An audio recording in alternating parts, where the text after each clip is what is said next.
Donc bonjour à tous ce matin. Donc je vais vous partager une exhortation que le Seigneur ouvre grand nos oreilles pour comprendre sa parole. Donc dans le livre de Matthieu chapitre 5 verset 8, il est dit: heureux sont ceux qui ont le cœur pur, car ils verront Dieu. Donc quand la Bible parle ici de voir Dieu, il ne s'agit pas de le voir physiquement. D'après 1 Timothée 6, 16 par là, donc l'apôtre Paul va écrire à Timothée en disant que Dieu habitait une lumière inaccessible que personne ne peut voir ou atteindre. Et même quand Moïse avait demandé à voir Dieu, Dieu lui dira qu'il était impossible de voir sa face. D'accord? Donc ici, il est question de voir la gloire de Dieu, de voir sa manifestation, son intervention au quotidien dans notre vie. Cela est conditionné à la purification de nos cœurs en fait. Donc, si notre cœur est pur, notre perception de Dieu sera claire et nette. Et nous pourrons communiquer avec lui sans difficulté. Le mot pur ici signifie non contaminé. C'est-à-dire qu'un cœur pur, c'est un cœur qui est non contaminé ou encore non pollué. Cela veut dire que nos vieilles habitudes, nos vieilles manières de penser ont été abolies. Et que notre moi, le moi là, donc ce qui fait souvent qu'on veut toujours se mettre en avant. On veut paraître, d'accord, a été crucifié en fait. Donc ça passe par la crucifixion de notre moi. La différence entre le pardon et la purification est la même quand vous coupez une mauvaise herbe de la pelouse et l'arracher avec ses racines. Je reprends, hein. Je dis la différence entre le pardon et la purification est la même quand vous coupez une mauvaise herbe de la pelouse et l'arracher avec ses racines. Pardon, purification. Donc voilà, ça veut dire que quand on est pardonné, c'est comme si le Seigneur aussi, non seulement il nous libère en fait, on est libéré en fait. C'est accompagné de la libération. Donc le pardon couvre les résultats du péché, tandis que la purification va à la cause, les causes racines, donc les causes du péché en fait. La purification va s'attaquer à la racine en fait. Le pardon s'obtient en confessant son péché. Si vous confessez vos péchés, il est juste et fidèle de vous les pardonner et de vous purifier de toute iniquité. C'est ce que la Bible nous dit. Hein? Voilà. Donc le Seigneur n'arrête pas seulement à pardonner. Il va plus loin. Il purifie parce que tu as besoin d'être changé. On a besoin d'être changé en fait. Le pardon s'obtient en confessant son péché, tandis que la purification s'obtient par une marche quotidienne du chrétien dans la lumière. D'accord? C'est ça le problème en fait. Je dis bien, je reprends. Le pardon s'obtient en confessant son péché, tandis que la purification s'obtient par une marche quotidienne, une marche de chaque jour dans la lumière. Donc il est dit dans l'épître de 1 Jean 1 verset 7, si nous marchons dans la lumière, le sang de Jésus-Christ, son Fils, nous purifie de tout péché. Donc ça veut dire que pour obtenir la purification, il faut marcher, outre le fait de confesser pour obtenir le pardon. Maintenant, il faut que tu sois en marche. D'accord? Que nous marchons dans la lumière. La lumière, c'est quoi? C'est la parole de Dieu. Ta parole est une lampe à mes pieds, une lumière sur mon sentier, dira le slamiste. Donc, il faut que nous marchions dans la lumière, c'est-à-dire dans la vérité. Et qu'on ne cherche pas à trouver des excuses à nos péchés, quoi. Quand on agit mal, on essaie de trouver une excuse. On ne va pas grandir de cette manière. Si nous marchons dans la lumière, le sang, c'est-à-dire qu'en marchant dans la vérité, le sang de Jésus, nous sommes au bénéfice du sang. Le sang nous lave en fait. Le sang nous purifie en fait. On est purifié. On est nettoyé parce que Jésus est la vérité. Il est cette parole en fait. Donc si on est attaché à lui, est membre de son corps, nous sommes membres de son corps. Donc c'est comme, regarde dans notre propre vie, ton corps, tout ton corps, c'est un assemblage en fait, hein, de membres, de parties qui forment le corps. Et il y a ce qu'on appelle le sang. Et le rôle du cœur, c'est d'envoyer, de pomper le sang en fait dans tout ton organisme. À partir du moment où notre organisme, tous les membres sont attachés au corps, donc tous les membres vont bénéficier de ce sang-là en fait.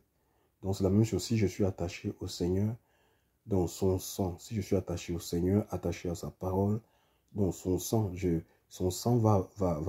le cœur du Seigneur va pomper le sang pour que les membres reçoivent la vie en fait. D'accord? Voilà. Que les membres soient nettoyés. Donc c'est ce que le Seigneur veut pour nous. On va recevoir tout de lui en fait. Donc ici c'est la marche. C'est la marche, c'est l'attachement. Quand on parle de marcher avec le Seigneur, c'est être attaché au Seigneur. Tout simplement à lui, c'est ça le disciple. Attaché à lui, c'est facile. Donc, c'est vraiment pas... Il faut qu'on sorte de la comédie, les amis. Si nous voulons des vies purifiées, des vies onction, des vies pleines de gloire, chers frères et sœurs, ben, il faut que nous marchions dans la lumière. Regardez un peu, je reprends le passage. Si nous marchons dans la lumière, le sang de Jésus-Christ, son Fils, nous purifie de tout péché. Si je mets cette phrase à la forme négative, on va dire ceci. Si nous ne marchons pas dans la lumière, le sang de Jésus-Christ ne nous purifie pas de tout péché. Donc ça veut dire que les gens qui marchent dans les ténèbres, dans le mensonge, c'est ça les ténèbres. C'est le mensonge et Satan est le père du mensonge. Dans le mensonge, chers frères et sœurs, dans la fausseté, dans l'hypocrisie, ben, ils ne peuvent pas avoir des vies purifiées. Et pour cela, il ne peut pas vivre, c'est-à-dire qu'il ne peut pas expérimenter le changement en fait. L'œuvre ne peut pas être changée parce que c'est la purification, hein, comme je vous expliquais, qui s'attaque à la racine en fait, qui enlève le mal, qui enlève le purifié. C'est comme on nettoie quelque chose en fait. On rend la chose pure. C'est la purification qui nous rend purs en fait. D'accord? Qui nous débarrasse des impuretés, qui enlève les impuretés de notre vie, chers frères et sœurs dans le Seigneur. Voilà. Il faut... Donc voilà, donc j'ai donné ce passage à la forme négative. Hein. Voilà. Donc, mais il faut qu'on marche dans la lumière pour pouvoir bénéficier de la purification. Et ça, c'est le Seigneur qui le fait. Alors maintenant, la question aussi, c'est de celle-ci. Demandes-tu à Dieu de te pardonner sans cesse le même péché? Si oui, c'est que tu ne sais pas ce qu'est la purification. Donc, tu ne peux pas demander à Dieu de te... Parce que si tu es purifié, c'est qu'on enlève. On a enlevé la chose, en fait. Et si Dieu t'enlève quelque chose, tu ne peux pas continuer à demander le pardon pour la chose qui t'a été enlevée. Par exemple, si Dieu te délivre, si tu es lié par le mensonge, tu demandes pardon pour le mensonge et le sang de Jésus va te purifier. Pour ce mensonge, il va te libérer, va enlever le mensonge dans ta vie et tu ne peux pas, le mensonge est enlevé, tu ne peux pas continuer à demander pardon pour le mensonge alors que tu ne mens plus. D'accord? on ne peut pas demander le pardon sur des péchés imaginaires qu'on imagine. Il y a des chrétiens comme ça qui imaginent des péchés. Il faut laisser, s'il y a même des péchés qui sont cachés en nous, l'Esprit de Dieu va sonder notre vie et amener cela à la lumière. Chez François, parce qu'on peut avoir des péchés qui sont inconscients. Mais il ne faut pas qu'on invente, qu'on imagine des péchés. Laissons l'Esprit de Dieu travailler nos cœurs. S'il y a des choses qui sont enfouies en nous, des péchés que nous commettons de manière inconsciente, l'Esprit de Dieu va mettre le projecteur sur ces esprits pour nous éclairer, chers frères et sœurs dans le Seigneur, afin que nous confessions et que nous prenions la ferme décision d'abandonner. Voilà, donc, je disais donc...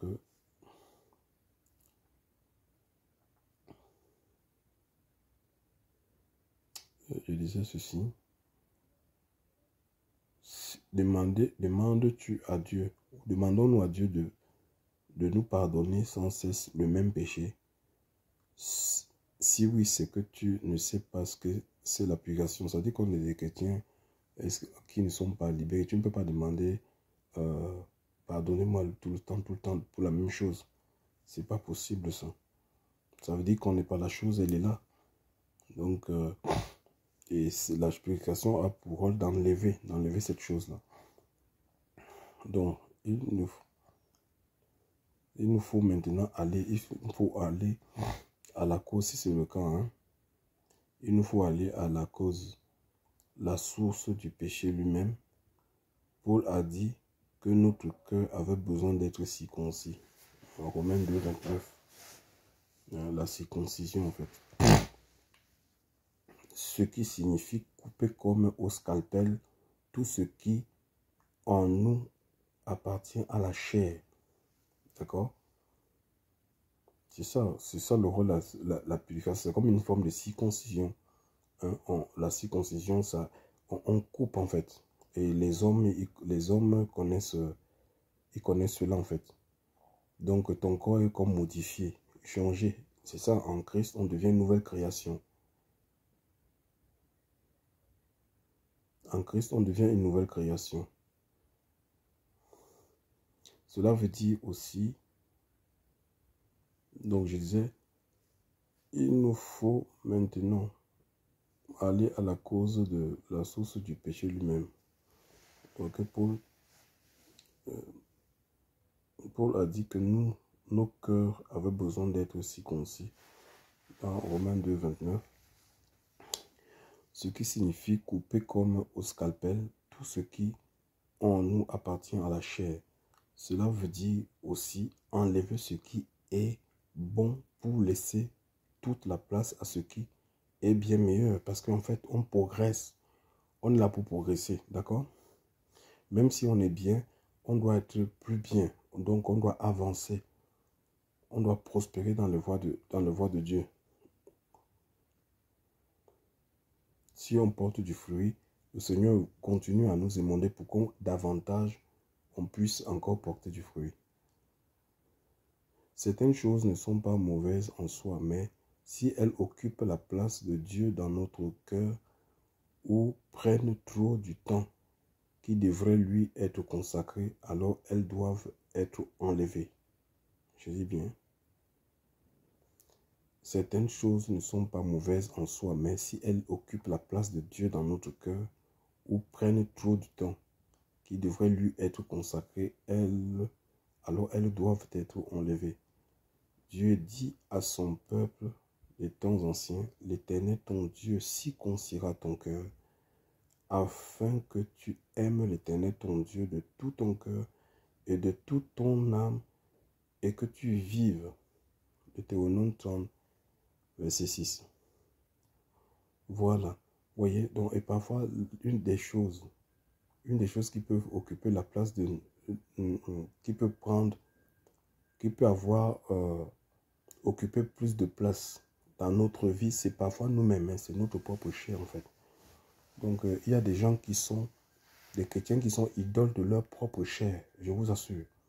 Tellement, même pour aller, quand il va prendre une douche, ben, il peut faire même, mais il peut confisquer la douche. Ça dit seulement pour oui, voilà, pour ben, pour nettoyer son corps. Il peut faire 5 heures. Hein. C'est des choses que j'ai vécues avec des chrétiens qui, je vous assure, qui ne tenaient même pas compte qu'il y a d'autres personnes qui devaient passer à la douche. Mais je vous assure, ils confisquaient la douche. Ils prenaient tellement du temps. Et c'est pareil, on le voit. Hein. On se maquille, on va montrer, on va faire des selfies pour montrer au monde entier comment on est maquillé, comment on est habillé, comment l'habit qu'on a porté, on va filmer la chaussure. Donc les gens sont idoles parfois de leur propre vie et ça fait que la présence de Dieu est moindre, chers frères et sœurs. Donc on ne donne pas suffisamment de place au Seigneur dans notre cœur. Alléluia. Jean-Baptiste avait dit, il faut que je diminue pour que lui il croisse.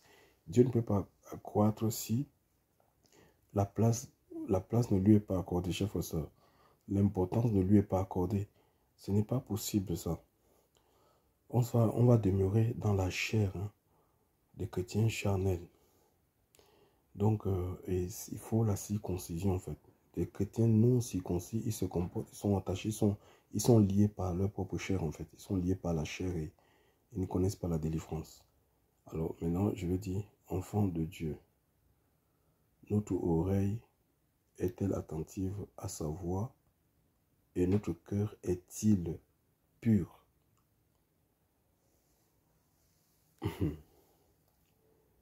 Que chacun puisse à son niveau répondre. Ouais, donc, on ne doit pas se limiter à dire nous connaissons le Seigneur du bout des lèvres, chers frères et sœurs. C'est vraiment une vie de transformation totale. Il faut qu'il y ait un changement qui est réel, qui est visible.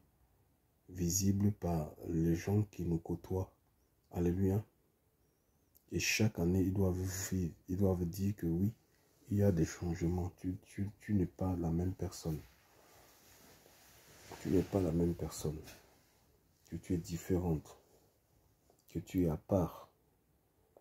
Que demandons à Dieu de nous aider dans ce sens. Que le Seigneur vous bénisse.